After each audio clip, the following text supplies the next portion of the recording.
Hello there, folks, and welcome back to the channel. Today I've got a special one for you, and no, you didn't misread that title. We are talking romance today. None other than the queen of romance, Miss Nora Roberts.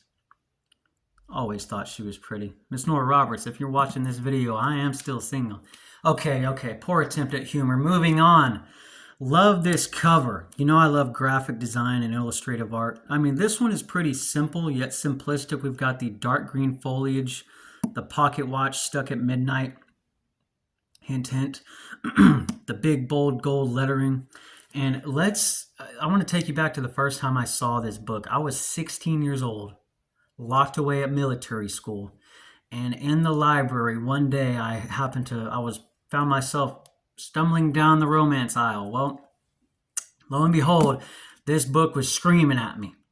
So I picked it up and said, you know what? Yeah, we'll give it a read. Didn't know anything, didn't know a lick about Nora Roberts or romance or, mystery thriller, suspense, whatever this is. There's a lot going on in this book, and we're going to dive in. But first, I want to read the first paragraph from the prologue to kind of set the tone for this book. Death, with all its cruel beauty, lived in the bayou.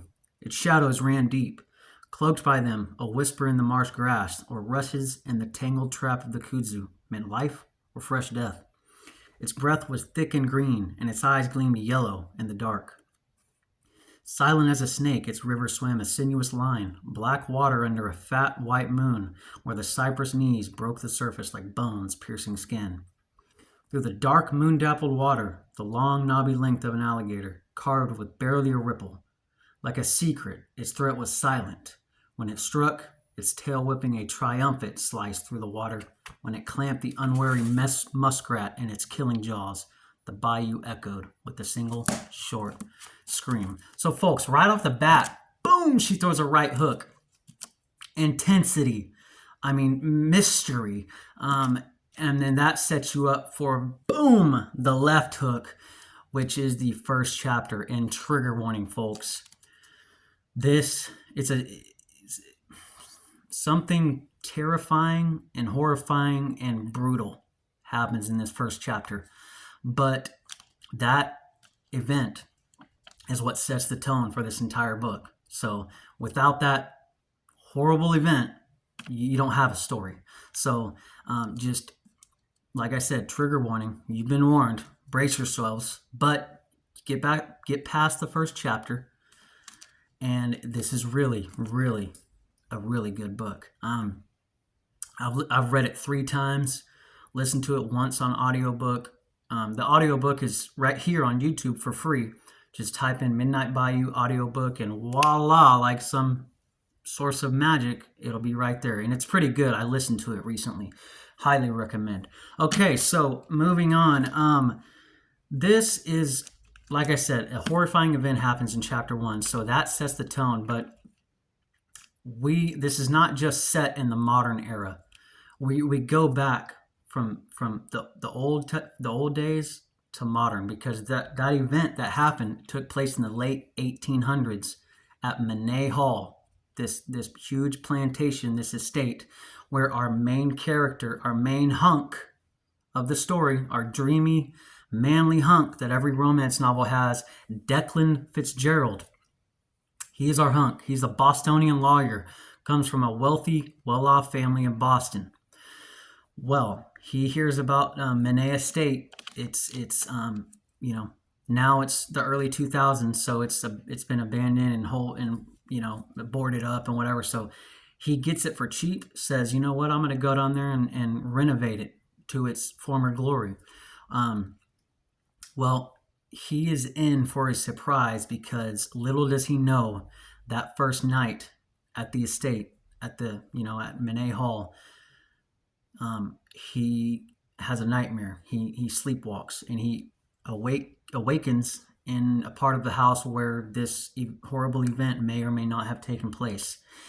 And back to the past for a second. Something else that really drew me into this book is a set of twins, Julian and Lucian, and they're in the 1800s. They're the sons of the wealthy plantation owners. So, they're well off. They're both described as handsome, dark hair, rich. I mean, so right off the bat, boom, we've got those two twins. And one of them, you're going to love him. The other, you're going to hate him. Nora Roberts really knows how to write. You know, she really knows how to make you feel emotions. So, anyways, Declan Fitzgerald, he gets to the house. Boom, that first night is rough. So he goes to town the next day, to New Orleans, and there in town, he goes to a bar, and out walks this bartender. Well, it's like some cheesy, every cheesy romance novel, love at first sight. As soon as he sees her, boom, he's got it. He knows she's the one. He knows she's the one. Okay, and I'm going to tell you right now, this might be a spoiler. It's a small one. There is some reincarnation going on. There is some, like I said, the events from the past tie in. We keep going from the present back to the past. One chapter is present, one chapter is back to the past. So it's really two stories. It's a lot going on in this book. Okay. So anyway, back to the modern era. He meets the bartender, Angelina, aka Lena. Well, little does he know, she has a connection with Monet Hall. Let's just say she's related. Her ancestors were Julian and Lucian. So that might be a spoiler. That's the only spoiler you're gonna get is that one. So anyway, they hit it off. They start talking. And she knows about this house. She knows the backstory. She knows what happened. So she's kind of weary, but he's like, oh, whatever. The dreams and the nightmares and the things, they don't bother him. Things start to happen that are weird. Cabinet doors slamming or doors upstairs opening and closing, sounds from the past. He hears them in the night. It's really pretty crazy. This is a crazy, crazy story. It's not your typical lovey-dovey romance, hot, steamy scenes all over the place. Don't get me wrong, there's a couple scenes like that, but that's it. It's nowhere near any other romance novel I've ever read. That's a backdrop in the whole story, and I really like that because it doesn't just focus on all that. Because like I said, there is so much going on in this book. We're talking.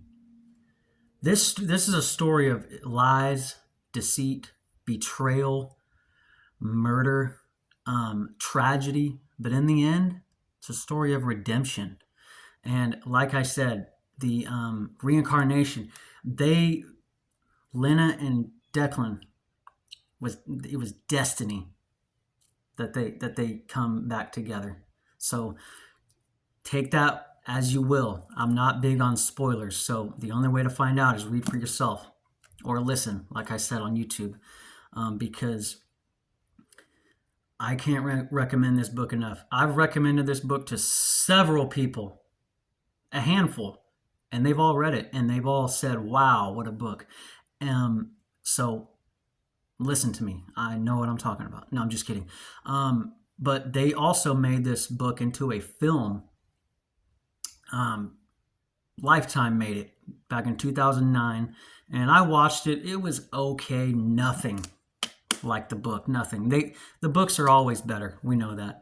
But anyway, I love that it's historical. I love history. So that really drew me in, that we keep going back to the past, and then here we are again, and like I said, everything ties in together.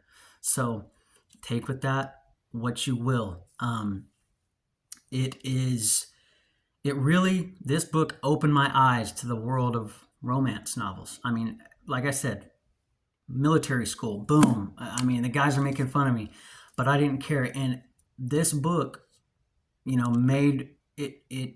I went on a romance kick after this. I read several of hers, but then I read like all of Nicholas Sparks' books in military school. The guys just thought it was the funniest thing ever. But hey, like I said, who cares? All that matters is you like it. That's it. That's all that matters. So anyway, I've rambled on enough.